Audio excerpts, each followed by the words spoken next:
आज आपण अर्धा, पाव, पाऊण, सव्वा, दीड, अडीच हा भाग या ठिकाणी पाहणार आहोत. तर 1 रुपया, 1 रुपयाचा पाव भाग किती होईल? 1 रुपयाचा पाव भाग 25 पैसे. अर्धा भाग किती होईल? लास्ट 50 पैसे. पाऊण भाग हा सोळा 75 पैसे. आणि एक म्हणजे काय इथं? पूर्ण. एक म्हणजे काय? पूर्ण. आलं लक्षात? आता त्या गतीवर आपण 100 रुपये, 100 रुपयाचा पाव भाग करायचा आहे. काय होईल 100 रुपयाचा पाव भाग? 25 काय होईल? 25 रुपये. अर्धा भाग काय होईल? अर्धा भाग स्नेहल 50 रुपये. पाऊण भाग प्राजक्ता 75 रुपये. आणि पूर्ण काय असेल? 100 रुपये. बरोबर? लक्षात येतं का? त्या पद्धतीनं आपल्याला प्रत्येक याचा पाव, अर्धा, पाऊण आणि पूर्ण असं समजलं तर आपल्याला स्कॉलरशिपचे प्रश्न सोडवताना त्याचा उपयोग होऊ शकतो.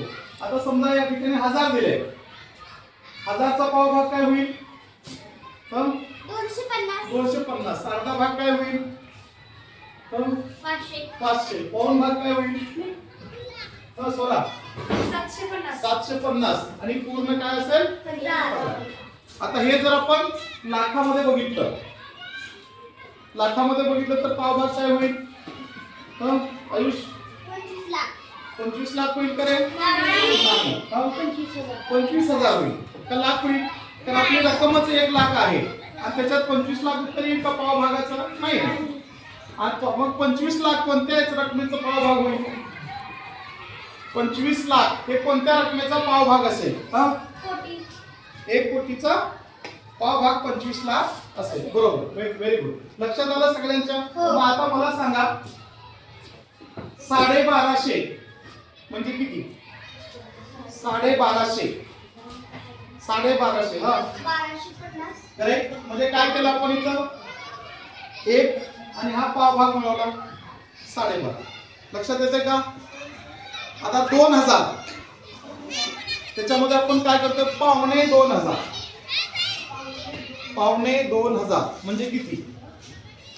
2,25,000 व्हेरी गुड. 2,25,000 म्हणजे 1,750. लक्षात आलं? 1,15,000 लाख म्हणजे किती? 1,15,000 कोण सांगेल? 1,15,000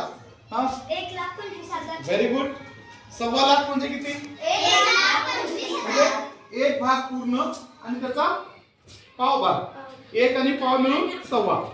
1.5 लाख 1,50,000.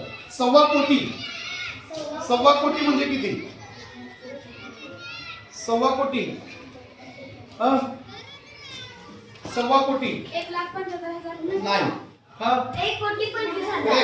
1 कोटी 25 लाख म्हणजे कोटीचा पाव भाग किती झाला? 25 लाख. 1 कोटी म्हणजे 100 लाख. लक्षात येते का?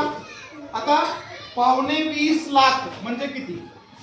2,20 लाख. 2,20 लाख म्हणजे किती? 19,75,000. करेक्ट. 19,75,000 म्हणजे किती कमी झाले? लाखातले 25,000. लाखातला 1/4 हिस्सा कमी झाला. लक्षात आलं का? पाव, सव्वा, दीड, अडीच करता येईल सगळ्यांना? करता येईल का? Let's go.